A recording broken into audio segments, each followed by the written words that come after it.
बात है, एक गांव में सफेद साड़ी वाली चुड़ैल का आतंक था। चुड़ैल रात भर गांव में घूमती और गांव का जो भी आदमी उसे दिखाई देता उसे वो घायल कर देती।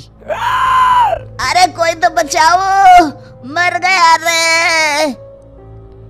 एक रात हरिया अपने खेत से अपने घर लौट रहा था कि तभी अचानक उसके सामने चुड़ैल आ जाती है। अरे बाप रे, ये चुड़ैल कहाँ से आ गई? आज तो मैं गया काम से।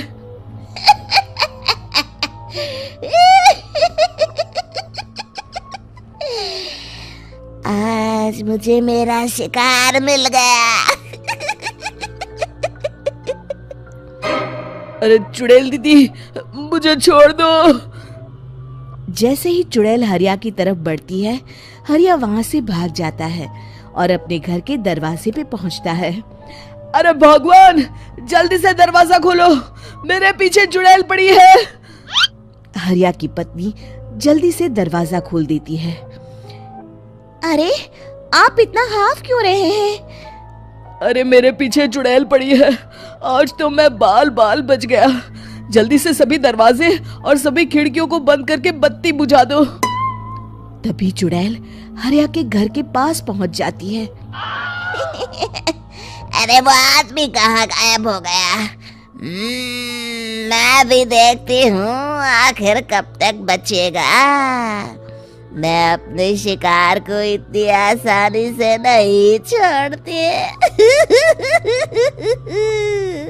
इतना कहकर चुड़ैल वहां से चली जाती है। वहीं दूसरी तरफ हरिया और उसकी पत्नी दोनों अपने घर की खिड़की से ये सब देख रहे होते हैं। अरे बाप रे, ये तो बड़ी डरावनी चुड़ैल थी। अगले दिन ये बात आग की तरह पूरे गांव में फैल जाती है और धीरे धीरे लोग चुड़ैल के डर के मारे शाम होते ही अपने घरों से बाहर निकलना बंद कर देते हैं। कुछ दिनों के बाद भाई, मैंने तो इस चुड़ैल के डर के मारे रात को अपने खेतों को पानी देना बंद कर दिया है। कहीं मेरी फसल सूख गई तो मैं तो कहीं का नहीं रहूंगा। साहूकार का कर्जा कैसे चुकाऊंगा? अरे भाई, पूरे गांव वालों का यही हाल है। पता नहीं ये चुड़ैल हमारे गांव में कहां से आ गई। फिर एक दिन गांव के पास वाली नदी के किनारे एक बहुत बड़े तांत्रिक के आने की बात कुछ गांव वालों को पता चलती है। वो लोग जाके ये बात गांव के मुखिया को बताते हैं। मुखिया जी, नदी के किनारे एक बहुत ही पहुंचे हुए तांत्रिक बाबा आए हैं। हमें उनसे मदद मांगनी चाहिए। मैंने सुना है वो बड़े बड़े भूतों और चुड़ैलों को अपने वश में कर लेते हैं। मुखिया जी सभी गांव वालों को लेकर उस तांत्रिक के पास पहुंच जाते हैं। ओम फट स्वाहा, ओम फट स्वाहा। तभी तांत्रिक अपनी बंद आंखों को खोलकर कहता है, क्या बात है? तुम सब लोग यहाँ क्यों आए हो? मुखिया जी उस तांत्रिक को सारी बात बता देते हैं। अच्छा, तो ये बात है। और तांत्रिक अपनी आंखों को बंद कर लेता है। मैं देख रहा हूँ तुम्हारे पूर्वजों ने बहुत पाप किए थे, जिससे ये गांव अब श्रापित हो चुका है। उसी के फल स्वरूप तुम्हारे गांव में चुड़ैल आई है। ये चुड़ैल बहुत खतरनाक है, ये किसी को नहीं छोड़ेगी। हे भगवान, मर गए रे, अब क्या होगा? तभी गांव के मुखिया जी कहते हैं, बाबा, इस चुड़ैल से हम सबको बचा लीजिए। कोई तो उपाय होगा। इसका सिर्फ एक ही उपाय है। सभी गांव वालों को बारी बारी हर दिन अपनी आधी फसल उस पहाड़ी के ऊपर बनी काली गुफा में छोड़ के आनी होगी। तभी उस चुड़ैल की भूख मिटेगी और श्राप का प्रभाव खत्म हो जाएगा और तुम सब जिंदा बच जाओगे। सभी गांव वाले उस तांत्रिक की बात को मान लेते हैं और वहां से चले जाते हैं। फिर अगले दिन से रोज उस गांव के लोग बारी बारी से अपनी आधी फसल उस काली गुफा के पास जाकर रखाते। कुछ दिनों बाद हरिया की बारी आती है। बाप रे, आज तो मेरी बारी है उस काली गुफा में जाने की। क्या करूं, वो तो बड़ी खतरनाक चुड़ैल है। मेरे तो हाथ पैर कांप रहे हैं। फिर हरिया डरते डरते अनाज की बोरियां अपनी बैलगाड़ी में लाद देता है।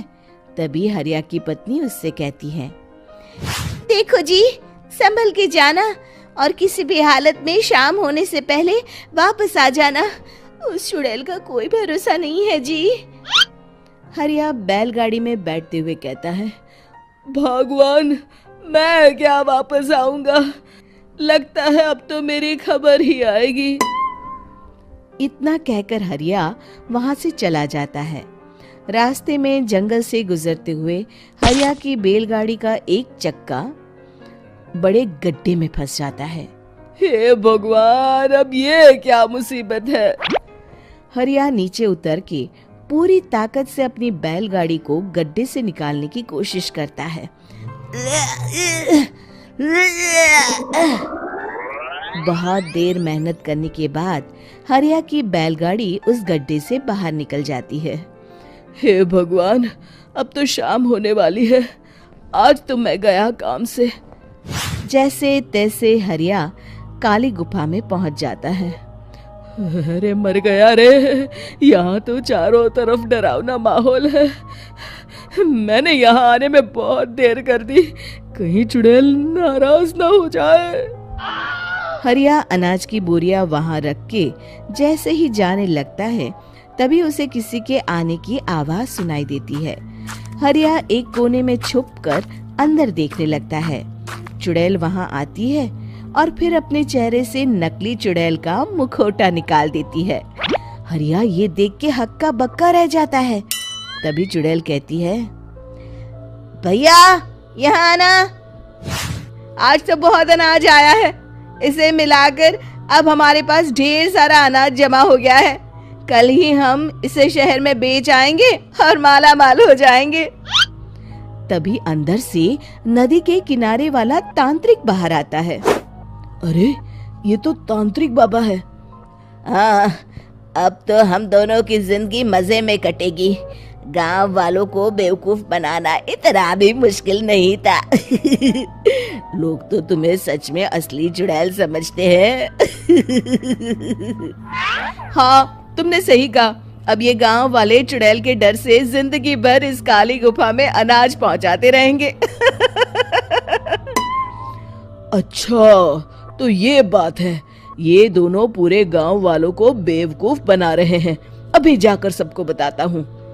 हरिया उन दोनों की पूरी बातें सुन लेता है और जल्दी से वापस गांव में आता है। गांव वालों को पूरी बात बता देता है।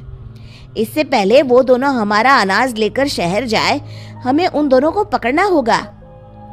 उधर दूसरी तरफ नकली तांत्रिक और नकली चुड़ैल बनी औरत एक बड़ी गाड़ी में सारा अनाज लाद के वहां से निकलने की तैयारी कर रहे होते हैं।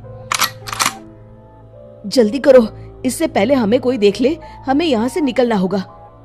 और तभी वो दोनों देखते हैं कि सामने से सभी गांव वाले अपने अपने हाथों में मशाल लेके आ रहे हैं। दोनों बुरी तरह डर जाते हैं। रुक जाओ, तुम दोनों का भांडा फूट चुका है। अरे मर गए रे, ये गांव वाले कहाँ से आ गए? तुमने क्या सोचा इतनी आसानी से यहाँ से निकल जाओगे? ये अनाज हमने अपने खून पसीने से दिन रात खेतों में मेहनत करके उगाया है। दोनों मुखिया जी के पैरों में गिर जाते हैं। हमें माफ कर दीजिए, हम दोनों एक नंबर के कामचोर हैं। बिना मेहनत किए पैसे कमाना चाहते थे। हाँ हाँ, अब हम आगे से मेहनत मजदूरी करके पैसे कमाएंगे। हमें कुछ मत करना, हमें छोड़ दीजिए। इतना कह के दोनों गांव छोड़ के भाग जाते हैं और सभी गांव वाले फिर से खुशी खुशी रहने लगते हैं। शिक्षा, तभी तो कहते हैं कि किसी भी समस्या का समाधान केवल सूझबूझ से ही करना चाहिए और कभी हिम्मत नहीं हारनी चाहिए। दोस्तों, हमें उम्मीद है कि आपको हमारी ये कहानी पसंद आई होगी। कृपया हमारे चैनल को सब्सक्राइब करें और सभी अपडेट्स के लिए बेल आइकन जरूर दबाएं। और हाँ, वीडियो लाइक और शेयर करना मत भूलिए।